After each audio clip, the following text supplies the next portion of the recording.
તો રામ રામ ડાયરાને તો મારા એક બાંગા જેવા વ્લોગમાં તમારું સ્વાગત છે।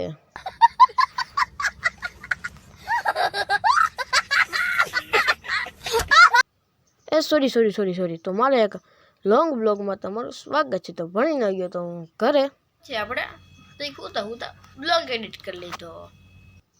તો આપણે ઘરની બરોબર નીકળી ગયો તો થોડો વરસાદ ચાલુ થઈ ગયો। તો આપણે ટ્રેક્ટરમાંથી બેસીને કંઈક ફોન ઘુમાડી લીધો। ટ્રેક્ટરમાંથી બેસીને ફોન ઘુમાડતો હતો, વરસાદ આવવા માંડ્યો થોડો। જરાક કોમેન્ટ કરજો કે તમારા ગામમાં કેવો વરસાદ છે। ઉપર બેઠા તો આપણે ટ્રેક્ટર વખત મન થઈ ગયું। તો પછી હું આપણે ટ્રેક્ટર કાંઈ બરોબર તો કઢાઈ એમ હતો નહીં। પછી આપણે ટ્રેક્ટરમાંથી બેઠા જરાક હેન્ડલ ફેરવી લીધું। તો પછી આપણે ઘરમાં આવીને કપડાં ચેન્જ કરી લીધા। તો હવે આપણે જવાનું છે વાવણી કરવા। ત્યાં આવીને જોયું તો ટ્રેક્ટર પણ ચાલુ થઈ ગયું હતું।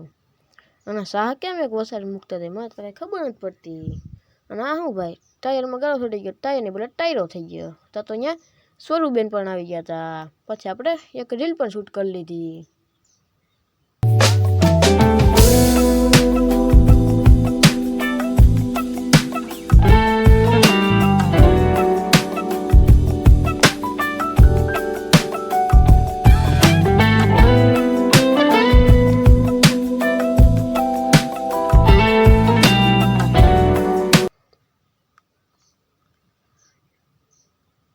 તો પછી આપણે હાલીને થાકી ગયા હતા, તો ટ્રેક્ટર ઉપર બેસી ગયા। પછી આપણે આવી ગયા ઘરે આવીને આપણે હાથ પગ ધોઈ લીધા। પછી આપણે આવી ગયા નાસ્તો કરવા। પછી આપણે નાસ્તો કરી ગયા ખેતરમાં આંટો મારવા। તો આ છે આપણું ખેતર।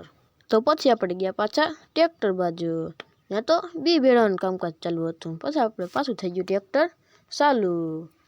ત્યાં તો થોડીક વારમાં વરસાદનું વાતાવરણ ઊભું થઈ ગયું, પણ વાંધો ન આવ્યો, વરસાદ આવ્યો નહીં। તો સ્વરૂબેન આવી ગયા અને આ તો પણ ટ્રેક્ટરની મોર હાલો જાય। એક ગયો once more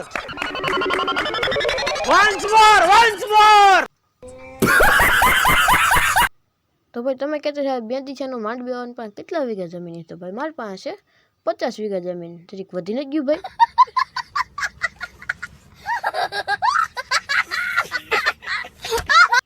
પછી આપણે જરાક કામ સોંપી દીધું, આપણે આવી ગયા ઘરે, કેમ કે આપણે ફોન લેવાનો હતો। પછી આપણે ફોન લઈને ગયા ટ્રેક્ટર બાજુ। પછી આપણે ફોન દઈને આવી ગયા ઘરે, આપણે નાઈને થઈ ગયા તૈયાર। પછી આપણે કરી લીધા ધૂપ દીવા।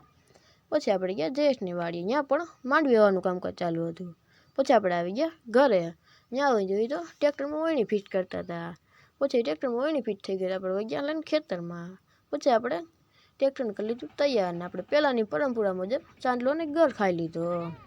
તો આપણે પછી ટ્રેક્ટર ચાલુ કરાવી દીધું। પછી આપણે આવી ગયા ઘરે આવીને આપણે જરાક લેસન ઢાળી લીધું। પછી આપણે સાંજે હતો ભજીયાના ચટણીનો પ્રોગ્રામ। પછી આપણો આજનો બ્લોગ અહીંયા સમાપ્ત થાય છે। તો બાય બાય।